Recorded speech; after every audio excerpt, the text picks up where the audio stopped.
Samsung, Google, Xiaomi, Vivo, Oppo, OnePlus, iQ. ඔයාලා දන්නවා මේ මම කිව්ව ඔක්කොම බ්‍රෑන්ඩ්ස් ස්මාර්ට්ෆෝන්ස් එළියට දාන්නේ Android OS එකත් එක්ක කියලා. ඒ වගේම මේ හැම බ්‍රෑන්ඩ් එකකින්ම එතකොට මෙතන මම නම කිව්වේ නැති වුණත් තවත් Android smartphone manufacturers-ලා එයාලට දෙන්න පුළුවන් හොඳම ස්පෙක්ස් එක දාන්න පුළුවන් හොඳම වැඩ කැලි දාලා එයාලගේ ෆ්ලැග්ෂිප් ස්මාර්ට්ෆෝන්ස් හැම අවුරුද්දකම රිලීස් කරනවා. හැබැයි එක බ්‍රෑන්ඩ් එකක්.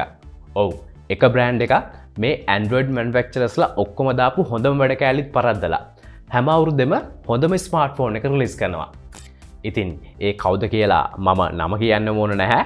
මොකද ඔයාලා හැමෝම දන්නවා ඒ Apple කියලා. ඉතින් මේ Apple අයියලගේ ඊළඟ සීරීස් එක රිලීස් වෙන්න තව මාස 7ක වගේ කාලයක් තිබුණත් ඒ ගැන අපිට අහන්න ලැබෙන රූමර්ස් වලින් නම් කිසිම අඩුවක් නැහැ. ඉතින් මේ කතාව ගොඩක් ඉන්ට්‍රස්ටිං වෙන්නේ මේ iPhone 15 Pro එකේ කියලා රිලීස් වුණ මේ CAD renders එක්ක. මේ ලීක් වුණ CAD render එකක් කියන්නේ මොකක්ද කියලා ඔයාලට මුලින්ම කිව්වොත් ඔයාලා දන්නවා සාමාන්‍යයෙන් ස්මාර්ට්ෆෝන් එකක් රිලීස් කරද්දිම ඒකට අදාළ ෆෝන් කවර්ස්, ටෙම්පර්ඩ් ග්ලාසස්, එතකොට තවත් ඒකට අදාළ ඇසසරිස් එහෙම එළියට එනවා කියලා. ඉතින් එහෙම එනනම් ඒ ස්මාර්ට්ෆෝන්ස් වලට අදාළව හරිම ඩිමෙන්ෂන්ස් ඒ මැනුෆැක්චරර්ස්ලා දැනගෙන ඉන්න ඕන. මොකද මේ වැඩේ ගෙස් කරලා කරන්න බෑ කියන එක ඔයාලට පැහැදිලිනේ. අපි දන්නවා සාමාන්‍යයෙන් ඒ වගේ ඇසසරිස් හදනකොට හරිම ඩිමෙන්ෂන්ස් එක ඒක හැදුවේ නැති වුණොත් එක්කෝ බැක් කවර් එක ලොකු වෙයි නැත්නම් එක්කෝ පොඩි වෙයි. එතකොට ටෙම්පර්ඩ් ග්ලාස් එක උනත් හරියටම අපේ ෆෝන් එකට ෆිට වෙන්නේ නැති වෙන්න පුළුවන්. මේ හේතුව නිසා ස්මාර්ට්ෆෝන් මැනුෆැක්චරර්ස්ලා කරන්නේ ඒ ෆෝන්ස් වල හරිම ඩිමෙන්ෂන්ස් ටික ඇසසරිස් හදන අයට මුලින්ම යවන එක. ඉතින් මේ ඩිමෙන්ෂන්ස් යූස් කරලා 3D මොඩල් එකක් හදලා ඒවා සමහරු එයාලගේ සෝෂල් මීඩියාස් එතකොට වෙබ්සයිට්ස් වලට ලීක් කරනවා. ඉතින් මේ CAD renders ටික ලීක් කරන්නේ 9to5Mac කියන වෙබ්සයිට් එක. මෙයාලගේ හිස්ටරි එක දිහා බලනකොට ගොඩක් රිලයබල් ඉන්ෆර්මේෂන් අපිට දීලා තියෙන නිසා ගොඩක් වෙලාවට මේවා ඇත්ත වෙන්න තියෙන සම්භාවිතාවය වැඩි. ඉතින් අපි ඒකත් ඔළුවේ තියාගෙන මේ iPhone 15 Pro smartphone එකේ ඩිසයින් එක ගැන පොඩ්ඩක් කතා කරමු. මේ renders ටික අදාළ වෙන්නේ iPhone 15 Pro smartphone එකට අදාළව කියලා මම කිව්වා. ඉතින් මේකෙත් ස්ක්‍රීන් සයිස් එක ගොඩක් වෙලාවට අඟල් 6.1ක් වෙන්න පුළුවන්. මෙතනදි මම ගොඩක් වෙලාවට කියලා කිව්වේ මේ ලීක් වුණ ඩීටේල්ස් වල විදිහට මේ ෆෝන් එකේ bezels හිතාගන්නවත් බැරි විදිහට පොඩි කරලා තියෙන නිසා. හිතන්නකෝ කලින් සැරේ bezel size එක තිබුණේ 0.2ක් කියලා. ඉතින් එහෙමනම් මේ renders වල විදිහට ඒක 0.1කටම අඩු කරලා හරියටම තේරෙන භාෂාවෙන් කිව්වොත් bezel size එක භාගයකින්ම අඩු කරලා. හැබැයි එයාලගේ dynamic island එකේ size එක නම් almost same වගේ. ඒ වගේම පේන විදිහට මේ සැරේ මෙයාලා අර Android manufacturers-ලා එයාලගේ highest smartphones වලට දෙනවා වගේ waterfall display එකක්. ඒ කියන්නේ curve edge display එකක් දෙන එකක් නැහැ. හැබැයි ඒක ලොකු ප්‍රශ්නයක් වෙන්නේ නැත්තේ මේ bezels ගොඩක් තින් හින්දා. ඒ නිසාම මේක screen to body ratio එක ගොඩක්ම අඩු අපිට හොඳ viewing experience එකක් දෙන display එකක් වේවි. තව එක හේතුවක් තමයි smartphone use කරන ගොඩක් අය ඒ වගේ curve edge displays වලට කැමති නැති එක. ඔයාලට මතක ඇති යුරෝප් යුනියන් එකෙන් දාපු rules එක Apple ට 2024 න් පස්සේ රිලීස් කරන්න තියෙන iPhones වලට USB Type C port එක අනිවාර්යයෙන්ම දාන්න වෙනවා.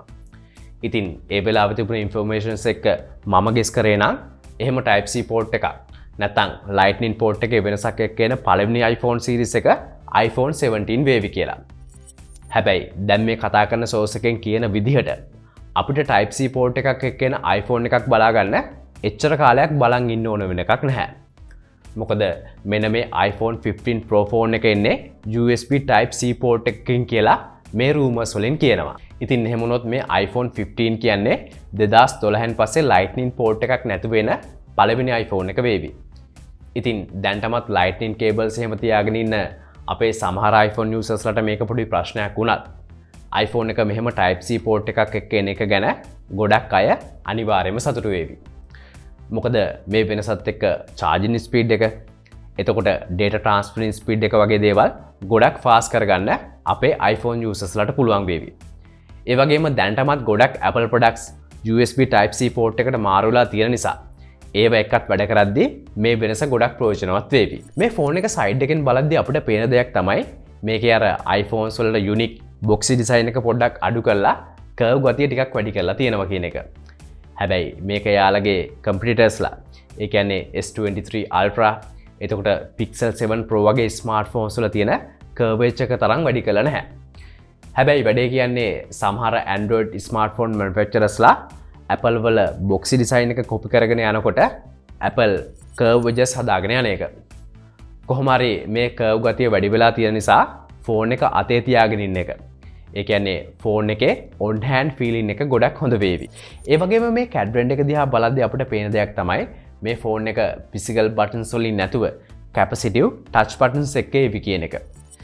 පේන විදිහට මේකේ තියෙන අර Apple devices වලටම unique slider button එකත් මේ විදිහේ capacitive button එකක් වේවි. ඇත්තටම මේක එහෙම වුණොත් Apple fansලා ඒක කොහොම බාර ගනීවිද නම් දන්නේ නැහැ. කොහොම හරි අපි දැනගෙන හිටියා Apple එයාලගේ iPhones වල මේ physical buttons පුළුවන් තරම් ඉක්මනට අයින් කරලා දාවි කියන එක.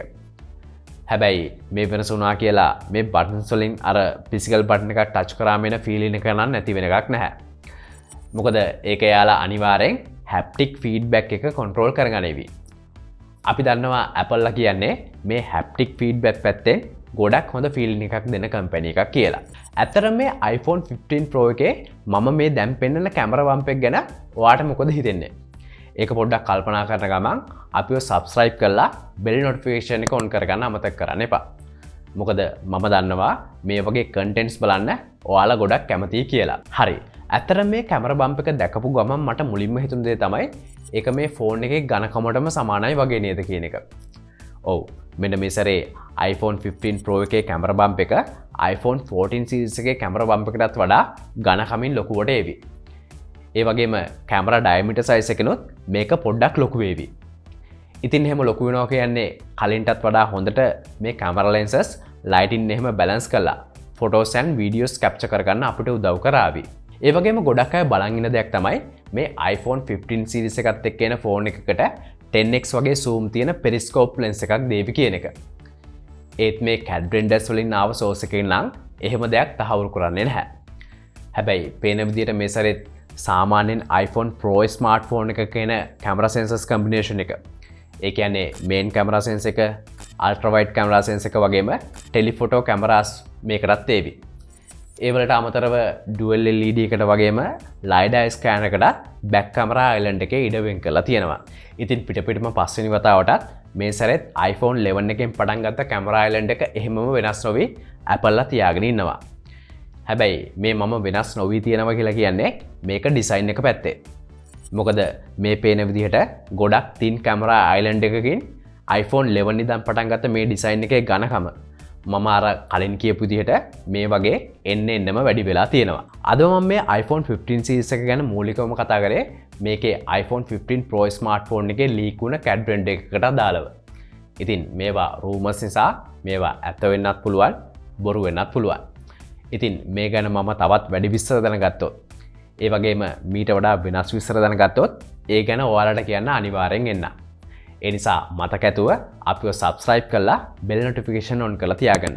ඊළඟ වීඩියෝ එක එනකම් iPhone වල budget range එකේ ඊළඟ smartphone එක iPhone SE 4 ගැන මේ වීඩියෝ එක බලන්න. එතකොට මේ තියෙන්නේ මේ රස Apple වල කතාව. මේ තියෙන්නේ මේ රස Apple විකුණලා Apple සල්ලි හොයන හැටි ගැන කතාව.